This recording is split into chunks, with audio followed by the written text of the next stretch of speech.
David worked the night shift at a government research building in the middle of nowhere. The place sat between endless fields and dark mountains, far from any town or city. Most people would find this job boring, but David liked it.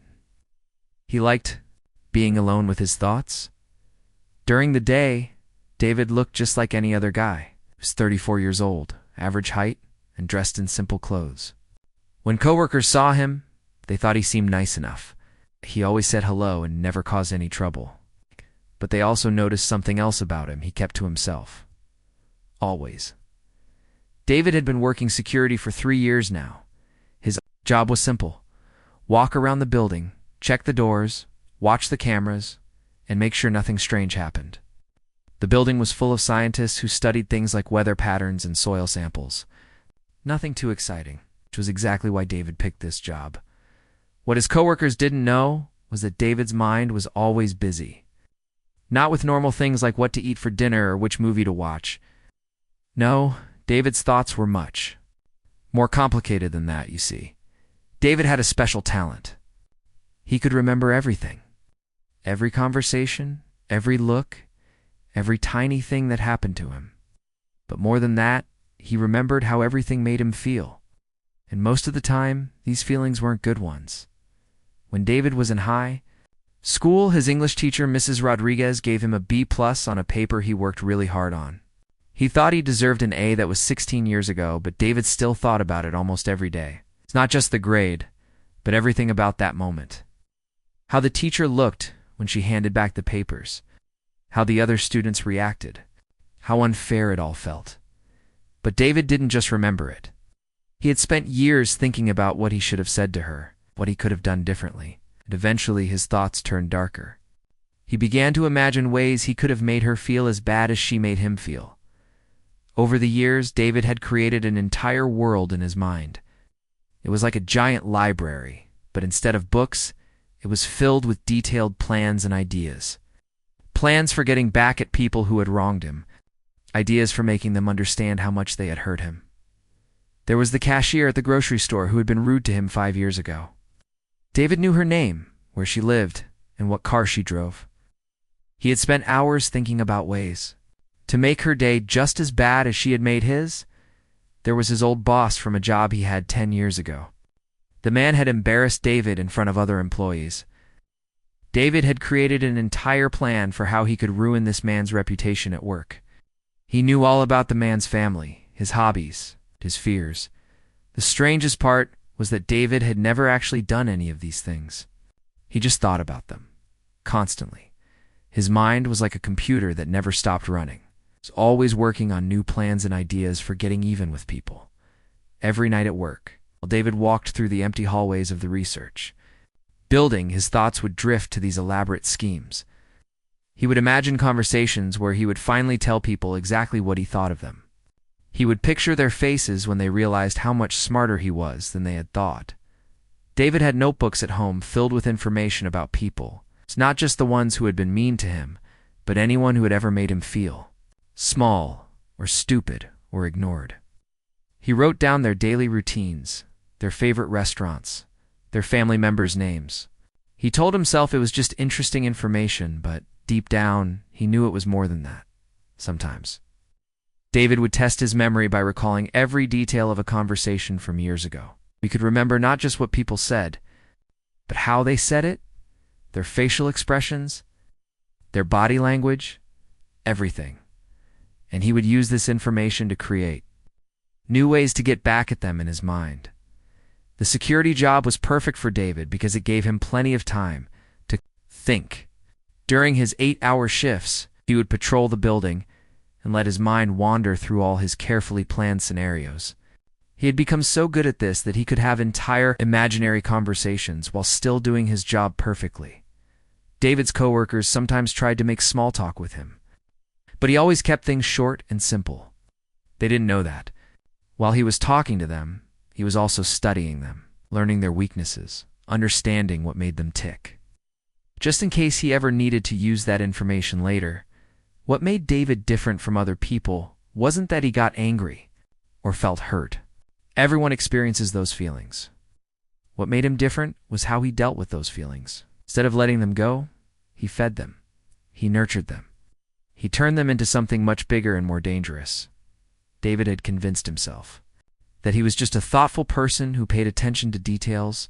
He told himself that everyone else was too simple to understand how complex the world really was. But the truth was that David's mind had become a place where kindness couldn't survive.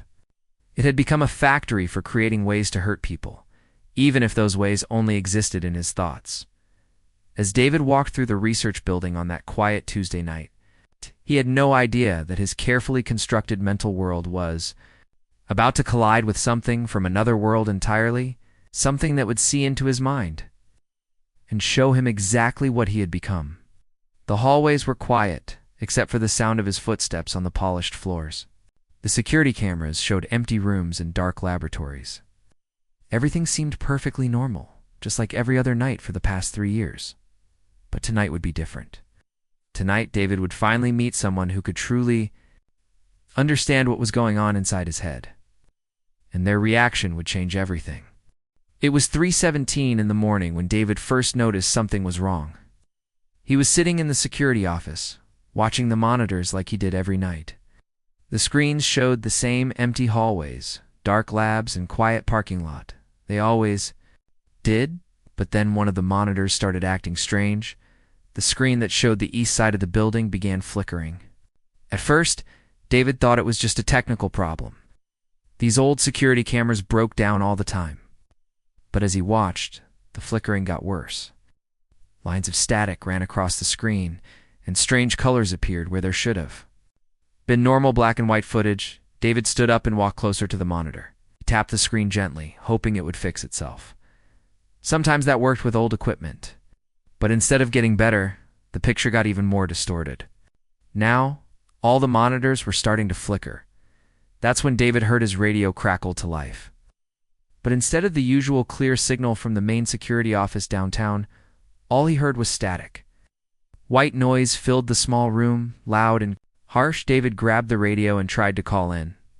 "Base, this is David at the research facility.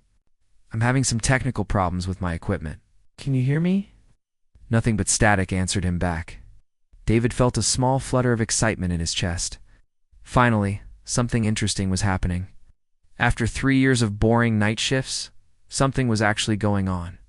He grabbed his flashlight and headed toward the east side of the building, where the camera had first started acting up.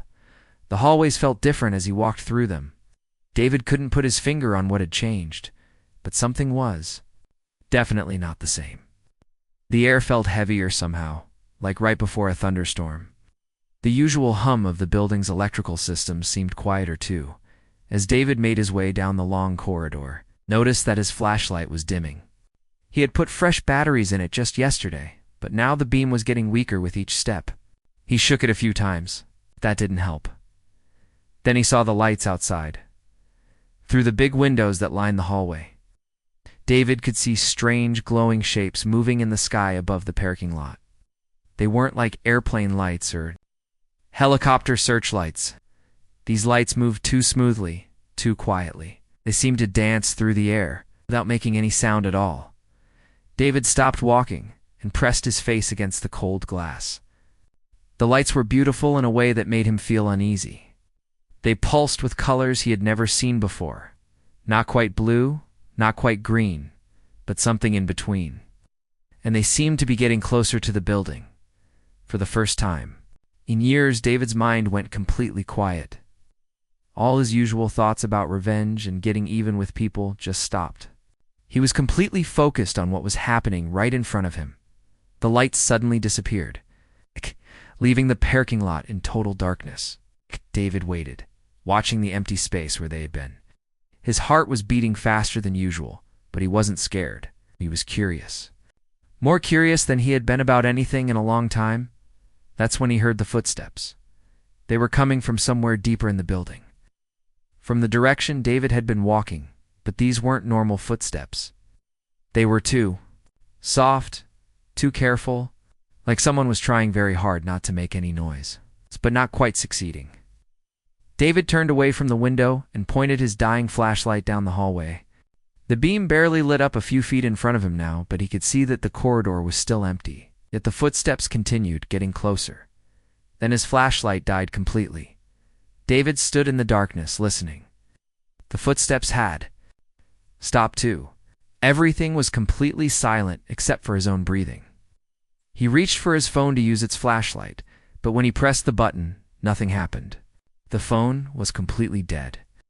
Even though it had been fully charged when his shift started, in the darkness, David began to feel something he hadn't experienced in years. Not fear exactly, but awareness. He suddenly felt like he was being watched. Not by security cameras or hidden people, but by something else entirely. Something that was studying him just as carefully as he had studied all those people in his mental notebooks. A soft blue glow began to fill the hallway. But David couldn't see where it was coming from. The light seemed to come from everywhere and nowhere at the same time. It was gentle and warm, but it also made the hair on his arms stand up. 3 figures stepped into the blue light at the far end of the hallway. David's first thought was that they were people in strange costumes. They were tall and thin, much taller than any normal person. Their skin looked pale, almost white, and they moved with a flowing grace that seemed almost like they were floating instead of walking. But as they got closer, David realized these weren't people at all. Their heads were larger than human heads. Their eyes were huge and completely black. They had no hair, and their faces were smooth and expressionless. They wore something that looked like tight-fitting silver suits that seemed to glow with the same soft blue light that filled the hallway. The strangest part was that they moved without making any sound. No footsteps, no breathing, no rustling of clothes.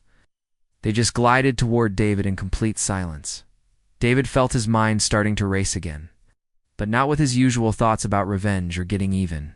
Instead, he found himself analyzing these beings just like he analyzed people. How tall were they? How did they move? What did their expressions tell him about their intentions? But he couldn't read their expressions at all. Their faces showed nothing. No emotion, no purpose, no hint of what they were thinking or planning to do. The 3 beings stopped about 10 feet away from David. They stood there, looking at him with those huge black eyes. David looked back at them, and for a moment, nobody moved. Then David felt something strange happening inside his head. It started as a tiny tickle, like when your foot falls asleep. But instead of being in his foot, this feeling was right behind his eyes. It was gentle at first, almost pleasant. David realized that somehow these beings were trying to communicate with him. It's not with words or sounds, but directly with his mind. He could feel their presence, like cold fingers carefully touching his thoughts. The feeling grew stronger, and David understood that they were trying to learn about him. They wanted to know who he was, what he was thinking, what kind of person he was. Just like David had always wanted to know everything about the people around him. For the first time in his life, David was about to find out what it felt like to have someone look inside his mind and see everything he really was, and he had no idea how terrifying that was going to be for everyone involved. The cold feeling in David's mind grew stronger. It was like having someone gently open doors in his head, one by one. At first, the beings seemed to be looking at simple things: what David had eaten for dinner, what he thought about his job, basic memories from his childhood. David could sense their presence moving carefully through his thoughts. It felt strange, but not unpleasant. Like having visitors walk through your house while you watched them from upstairs. The beings seemed calm and methodical, as if they had done this many times before with other people. But then something changed. David felt the visitors in his mind pause. They had found something that surprised them. He could sense their confusion, like they had opened a door expecting to find a normal room, but had discovered something completely different instead. The beings had stumbled upon David's first organized memory, the incident with his high school English teacher. But they weren't just seeing the memory of getting a B+ on his paper. They were seeing everything David had built around that memory over the past 16 years. David felt them explore the elaborate mental structure he had created. All the imaginary conversations where he told the teacher exactly what he thought of her unfair grading. All the detailed plans for making her feel as small and stupid as she had made him feel. All the research he had done about her life, her family, her weaknesses. The beings moved deeper into his mind, and David could feel their growing unease. They had expected to find normal human thoughts, worries about money, thoughts about family, dreams for the future. Instead, they had discovered something like a vast underground city built entirely from resentment and careful planning. Room after room of David's mental world opened up to them. Cashier who had been rude 5 years ago, David had an entire wing of his mind dedicated to her, complete with her work schedule, her home address, her children's names, 17 different ways he could make her regret being impolite to him. His old boss, who had embarrassed him in front of coworkers, David had created what could only be described as a detailed blueprint for destroying this man's career and reputation. Not just rough ideas, but step-by-step plans with timelines and backup strategies. The beings discovered that David's mind wasn't just organized, it was professionally organized. It's like a library where every book was about getting revenge on someone, and every book was cross-referenced with every other book. They found categories and subcategories, detailed files on hundreds of people, and connection charts showing how different people in David's life were related to each other. David could feel their shock as they realized the scope of what we're seeing. This wasn't just an angry person with a few grudges. This was something much more complex and disturbing. David had spent years building a mental empire dedicated entirely to the art of psychological warfare. Even though he had never actually used any of it, the beings tried to move away from these dark areas of David's mind, looking for normal thoughts and feelings. But everywhere they went, they found more of the same. David's mind had become like a factory that produced nothing but elaborate schemes for getting even with people. They discovered David's collection of overheard conversations, carefully stored and analyzed for weaknesses. They found his detailed observations of people's habits, fears, and insecurities. They saw his mental rehearsals of confrontations that had never happened, complete with multiple scenarios and backup plans. What disturbed the beings most was how creative David had become. His plans weren't simple or crude. They were sophisticated, psychological, and designed to cause maximum emotional damage while leaving no trace back to him. He had spent years perfecting the art of mental revenge, turning it into something that would impress professional interrogators. The beings found David's notes on human psychology, his studies of manipulation techniques, his analysis of what made people vulnerable. He had turned understanding other people into a weapon, even though he had never used that weapon in the real world. But the most unsettling discovery was yet to come. As the beings explored deeper, they realized that David wasn't just planning revenge against people who had wronged him. He's constantly analyzing everyone around him, looking for weaknesses, studying their behavior patterns, and filing away information that could be used against them later. His coworkers, who tried to make friendly conversation with him, had no idea that David was mentally cataloging everything they said. The security guard who worked the day shift and sometimes chatted with David during shift changes didn't know that David had spent hours thinking about ways to get him fired. The manager who had hired David 3 years ago was completely unaware that David had detailed plans for ruining his reputation at the company. David could feel the beings' growing horror as they realized that his mind operated on a completely different level than they had expected. They had encountered thousands of human minds before, but they had never found one that was so completely devoted to the psychology of getting even with others. The beings tried to retreat from David's consciousness, but they found themselves lost in the maze of his thoughts. His mind was so vast and complex that they couldn't find their way out. Every path they took led to more elaborate schemes, more detailed plans, more carefully organized information about real people and how to manipulate them. What made it worse was that David remained completely calm throughout the entire process. He wasn't embarrassed or ashamed that these beings were seeing his darkest thoughts. Instead, he seemed almost proud of what he had built in his mind. Like a homeowner giving a tour of a house he had spent years perfecting, David began to guide the beings through his mental world, showing them his most elaborate creations. He walked them through a plan that would take 6 months to execute and would result in someone losing their job, their friends, and their self-respect. He showed them a psychological profile so detailed and accurate that it could be used to predict exactly how someone would react in any given situation. The beings realized they had made a terrible mistake. They had expected to find a simple human mind, but instead they had discovered something that was more alien and frightening than anything they had ever encountered in all their travels through space. For the first time in their species-long history, these advanced beings from another world were genuinely afraid of a human, and that fear was about to make them do something they had never done before: scream in terror. The beings tried desperately to break free from David's mind, but they couldn't escape. It was like being trapped in a maze with no exit. Every time they thought they had found a way out, they discovered another corridor filled with more disturbing thoughts and elaborate plans. David could feel their panic growing. These advanced creatures from another world, who had traveled across the galaxy and visited countless planets, were completely overwhelmed by what they had found inside one human's head.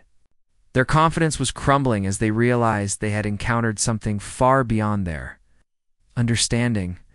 The strangest part was that David felt completely calm. For the first time in his life, someone truly understood the complexity of his inner world. These beings could see every detail of the mental universe he had spent years building. They knew exactly how his mind worked, and that knowledge was terrifying them. David decided to help them to understand even more. He began to guide the beings through his most impressive mental creations, like a museum curator showing off rare artifacts. David walked them through his psychological masterpieces. He showed them how he could take one small piece of information about a person and use it to build an entire strategy for understanding their deepest fears and weaknesses. The beings watched in horror as David demonstrated his mental filing system. Every person he had ever met was cataloged with incredible detail. It's not just their names and faces, but their habits, their relationships, their secrets, their dreams, and most importantly, their vulnerabilities. David showed them his collection of overheard phone conversations, carefully memorized and analyzed, revealed his system for tracking people's daily routines, their favorite places, their closest friends. He had turned casual observation into a science, gathering information that could be used to predict exactly how someone would react in any situation.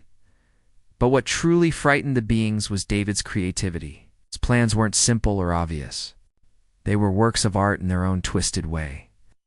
He had spent years perfecting the psychology of manipulation, studying how to push people's emotional buttons with surgical precision. The beings found themselves experiencing David's thoughts as if they were their own memories. They felt the satisfaction he got from imagining someone's confusion when their carefully planned day fell apart. They experienced the pleasure he took in thinking about how someone would feel when they realized they had been completely outsmarted. For creatures who had spent their lives studying the minds of different species across the galaxy, this was unlike anything they had ever encountered. Most beings they had studied were focused on survival, love, family, or personal growth. But David's mind was entirely dedicated to the art of psychological chess, where every other person was a potential opponent to be studied and eventually defeated. The beings realized that David had turned his own loneliness and pain into something much more dangerous. Instead of trying to connect with other people or heal from his past hurts, he had built a mental fortress designed to give him power over everyone around him. He had become a master of understanding human psychology, but only so he could use that knowledge to get revenge. What made it worse was that David had never actually used any of these plans. All of this elaborate mental architecture existed purely in his thoughts. He had spent years building weapons he never intended to use, creating strategies for battles he never planned to fight. It was like discovering someone had built a nuclear bomb in their basement just to prove they could do it. The beings tried to communicate with each other, but David's mind was so overwhelming that they couldn't focus on anything else. They had become lost in his psychological labyrinth, unable to think about anything except the elaborate revenge scenarios that filled every corner of his consciousness. David sensed their desperation and decided to show them something special. He guided them to his most recent creation, a plan so complex and detailed that it had taken him 3 months to develop. It involved psychological manipulation, social engineering, and a deep understanding of human nature that would have impressed professional spies. The plan was designed to completely destroy someone's reputation and self-confidence without them ever knowing who was responsible. It was like watching a master craftsman explain their finest work, except the craft was psychological warfare and the masterpiece was designed to ruin someone's life. As David walked the beings through each step of his plan, explaining the reasoning behind every detail, they began to emit sounds that had never been heard from their species before. High-pitched wails that seemed to come from somewhere deep inside their beings. They were screaming. But not with their voices, they were screaming with their minds. The beings had traveled across the universe, encountered dangerous predators, survived in hostile environments, and faced countless challenges. But they had never experienced true terror until they found themselves trapped inside David's mind. David found their fear fascinating. He had always wondered what it would be like to meet someone who could truly appreciate the complexity of his thoughts. Now he knew. Even beings from another world, with technology and intelligence far beyond humans, could be frightened by the right kind of mind, but the being's terror was making the telepathic connection unstable. Their panic was feeding back into David's consciousness, creating a loop of fear and confusion that was growing stronger with each passing moment. The blue light in the hallway began to flicker, and David could feel the beings losing control of their abilities. They were trying everything they could to break free from his mind. But David's psychological maze was too complex and too well designed. Every escape route they tried led them deeper into his elaborate mental world. They were trapped with the very thoughts that had been designed to trap others. For the first time in their long history of exploring the galaxy, these advanced beings had found something that genuinely terrified them. And that something was the human capacity for turning pain into power, loneliness into strategy, and hurt into an art form that could frighten even the most advanced minds in the universe. David smiled in the darkness of the hallway, finally understanding what made him truly special. He wasn't just another lonely human with a boring job. He was something that could make beings from another world scream in terror just by letting them see inside his mind. The beings finally broke free from David's mind with a sound like breaking glass. The telepathic connection snapped so suddenly that David staggered backward, feeling like someone had just yanked a cord out of his brain. The blue light in the hallway flickered wildly, and the 3 tall figures stumbled as if they had been physically hurt. For a moment, nobody moved. The beings stood there, shaking slightly, their huge black eyes now showing something David had never seen before: fear. Real, genuine terror. They looked at David like he was the most dangerous thing they had ever encountered in all their travels across space. Without any warning, they turned and moved quickly back down the hallway. But their graceful, floating movement was gone. Now they moved like they were running away from something horrible. David could hear their footsteps now, quick, desperate sounds echoing through the empty building. David watched them disappear into the darkness. And then the blue light was gone too. His flashlight suddenly came back to life, casting its normal yellow beam down the now empty corridor. His radio crackled, and he could hear the familiar voice of the security dispatcher downtown, asking if everything was okay. But everything was not okay. David could feel that something had changed inside his head. At first, he thought it was just the after effects of the telepathic connection. His mind felt different, like furniture had been moved around in a room he knew very well. But as he walked back toward the security office, David began to realize that the beings had left something behind. He could hear thoughts that weren't his own. It started small. As David passed by the research labs, he could sense the dreams of the janitor who was sleeping in the break room. The man was dreaming about fishing with his grandfather, a memory from when he was 7 years old. David could see the dream as clearly as if he was watching a movie. By the time David reached the security office, he understood what had happened. The telepathic connection had been so intense that it had permanently changed something in his brain. The beings had tried so hard to escape from his mind that they had accidentally left him with the ability to read other people's thoughts. David sat down at his desk and tried to process what this meant. For years, he had spent countless hours wondering what people really thought about him. He'd built elaborate theories about their motivations and hidden feelings. Now he could actually know for sure. The next day, when David's replacement arrived, for the morning shift, David got his first real test of his new ability. As the other guard walked into the office, David could immediately sense his thoughts. The man was worried about his daughter's grades in school and annoyed that his coffee had gotten cold during the drive to work. Simple, normal thoughts that had nothing to do with David at all. Over the following weeks, David discovered that his new telepathic ability worked on everyone he met. He could read the surface thoughts of cashiers, coworkers, strangers on the street, and what he found surprised him more than anything the aliens had shown him about his own mind. Most people weren't thinking about him at all. The cashier, who had been rude to him 5 years ago, when David went to the grocery store and read her thoughts, he discovered she was worried about her sick mother and had no memory of their interaction. She hadn't been trying to hurt his feelings. She had just been having a bad day in dealing with her own problems. His old boss, who had embarrassed him at work, David looked him up and read his thoughts from across a restaurant.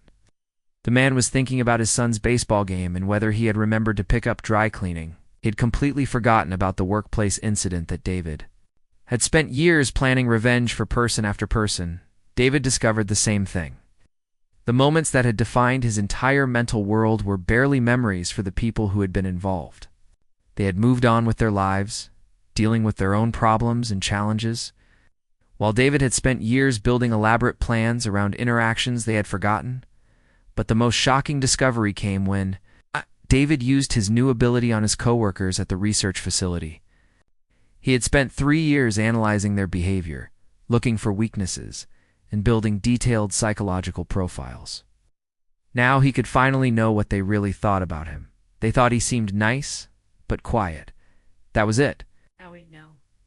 Dislike, no secret plans to get him fired, no complicated feelings about his personality. They just saw him as a polite guy who kept to himself. All of David's careful observations and detailed analyses had been completely unnecessary.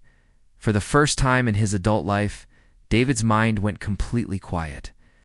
Not because he was distracted or busy, but because he suddenly realized how much energy he had wasted. All those years of planning and scheming and building elaborate mental structures, it had all been pointless. David found himself thinking about the aliens and how terrified they had been of his mind. He had been proud of their fear, thinking it proved how special and intelligent he was. But now he understood what had really happened. The beings hadn't been impressed by his mental abilities. They had been horrified by how he had used them. They had seen a mind that could have been used for incredible things, understanding people, solving problems, creating connections, but instead had been turned into a factory for making elaborate plans to hurt others.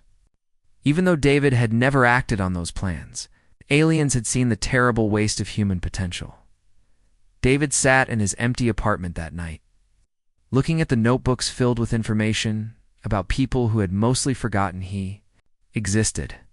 For the first time, he felt something he hadn't experienced in years: shame. Not because the aliens had seen his thoughts, but because he finally understood what those thoughts had turned him into. He had spent so many years focused on getting even with people that he had forgotten how to actually live his own life. He had become an expert on human psychology, but only so he could use that knowledge to plan revenge. He had turned his intelligence into a weapon instead of using it to build something good. The aliens had given him a gift, even though they probably didn't mean to. Not just the ability to read minds, but the chance to see himself through someone else's eyes. And what he had seen was frightening enough to make beings from another world scream in terror. Now David had a choice to make. He could use his new telepathic ability to become the person he had always been in his mind. Someone who used his understanding of people to manipulate and control them. Or he could choose to become someone completely different. For the first time in his life, David began to wonder what it would be like to use his abilities to help people instead of planning ways to hurt them. It was a strange thought, but not an unpleasant one. The aliens were gone, probably never to return. But they had left David with something more valuable than telepathic powers. They had given him the chance to finally understand what he had become, and the opportunity to choose. What he wanted to be instead